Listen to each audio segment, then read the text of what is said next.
गंजाम जिला सानखमुंडी ब्लॉक अंतर्गत गांधी चौक निकटस्थ सारंग पड़ियारी ब्लॉक स्तरीय मत्स्य और प्राणी संपद मेला 2025 सफलतार सहित अनुष्ठित हो जाइछि। ब्लॉक प्राणी चिकित्सा अधिकारी डाक्टर प्रवीण कुमार साहू सूचना आयोजित यह मेला को मुख्य अतिथि भाव में मत्स्य और प्राणी संपद विभाग मंत्री गोकुलानंद मल्लिक जोगदे उद्घाटन करथिले। यह अवसर में सम्मानित अतिथि भाव सानखमुंडी विधायक रमेश चंद्र जेना, सांसद प्रतिनिधि विजय कुमार स्वाई, ब्लॉक अध्यक्ष सीमांचल पात्र, उपाध्यक्षा रिंकी नायक, बीडीओ जितेन्द्र कुमार मिश्र, तहसीलदार रामचंद्र पट्टनायक, जिला मत्स्य अधिकारी भारत भूषण जे साहू और उपखंड प्राणी चिकित्सा अधिकारी डाक्टर अरविंद बेहेरा जोग देते। मुख्य वक्ता भाव जिला मुख्य प्राणी चिकित्सा अधिकारी डाक्टर अंजन कुमार दास उपस्थित चाषी और जनसाधारण को सरकार विभिन्न कल्याणमूलक योजना संपर्क में सचेतन कराइथिले। मेला परिसर में मत्स्य, कृषि, प्राणी संपद, उद्यान, मिशन शक्ति विभाग पक्षर विभिन्न स्टल माध्यम प्रदर्शनी आयोजित होता। विभिन्न पर्यायर सफल माछ चाषी और गोपालक मानकु सम्मानित और पुरस्कृत कर मेलार बहु संख्यार महिला स्वयंसहायक गोष्ठी, चाषी और जनप्रतिनिधि जोग देते। शेष में सानखमुंडी सहकारी मत्स्य अधिकारी धुबल किशोर मल्लिक धन्यवाद अर्पण करते। 15 वर्ष धरी बापा कृषि कार्य साहाय्य करुली किंतु कौन सुफल पनीपरिया चाष न मिलवर मु सूरत कपड़ा मिल रे काम करुली और गोवा रे हामरमैन हिसाब से एंगड़ साइड काम करुली। से भी मोर परिवार पोषण हेबार बाधा सृष्टि हेबारु आसिली विचार कले मु सरकार तरफ कामधेनु योजना अंतर्गत घास चाष 75,000 पाई मोर परिवार गुजर बसर कर साहाय्य हो पारी एवं सरकार को मु धन्यवाद दूसरी एवं आमर वेटनरी डिपार्टमेंट सब कर्मचारी मान अफिसर मान धन्यवाद। देखंतु आज आम सरकार आसिला परे प्रथम थर करी 314 ब्लॉक रे मत्स्य प्राणी संपद मेलार आयोजन करा। मुख्य उद्देश्य होची जो सरकार विभिन्न योजना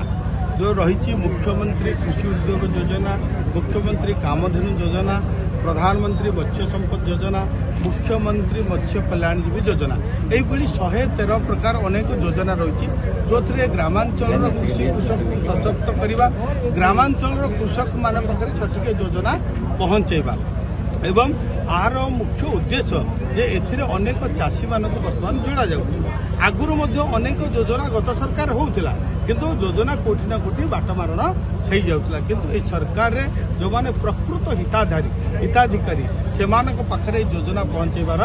व्यवस्था कर जार फल कि गाँव कृषि कृषक विकास हेले देश राज्यर विकास हो, जो विकसित ओडिशा विकसित भारतर स्वप्न साकार हम एवं विशेषकर गंजाम जिले में जो मैंने युवक मान रही सूरत, गुजरात, तमिलनाडु दादन खटिया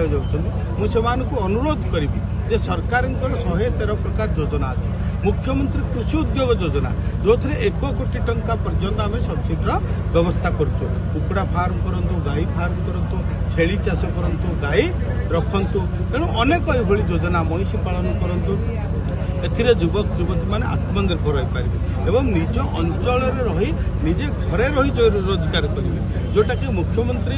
कामधेनु योजना 2टी गाई आम 2,30,000 टंका ए 1,61,000 टंका सब्सिडी दूसरी जोटा कि पूरा देशीय गाई जोटा कि आम गिर साहिवाल 15 ରୁ 20 लिटर जोटा कि 2टी गाई क्षीर 20 ରୁ 25 लिटर देवे जहाँफल कि जड़े माछक 25 ରୁ 30,000 टंका 2टी गाई रोजगार कर।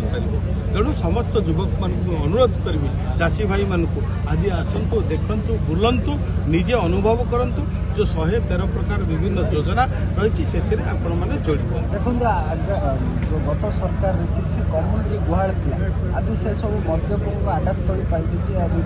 देखो गत सरकार विभिन्न योजना होता योजना बाटे योजना रोला केवल फल कमरा ही खता कांथरे चून लिपिक फल बिल कर किंतु यही सरकार आम सरकार लोकों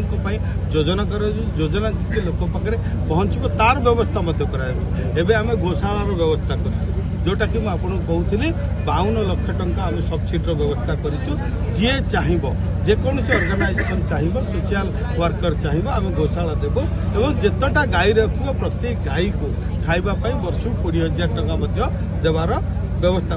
कर मुख्य उद्देश्य हूँ आमर देशीय गाई गोमातार सुरक्षा हम वंश वृद्धि हम एवं से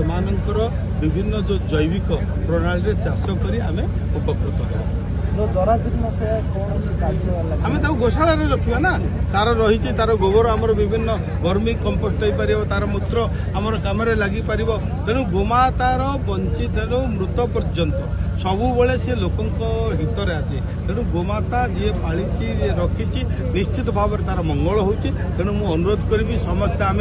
आगुरी जमी आमर पूर्वज मैंने गो सेवा करुले गोमाता रखुले गाई गुहाल प्रत्येक घरे था पुणी से पुनरावृत्ति हो समस्त मुख्यमंत्री कामधेनु योजना आपण मैंने जोड़ी बन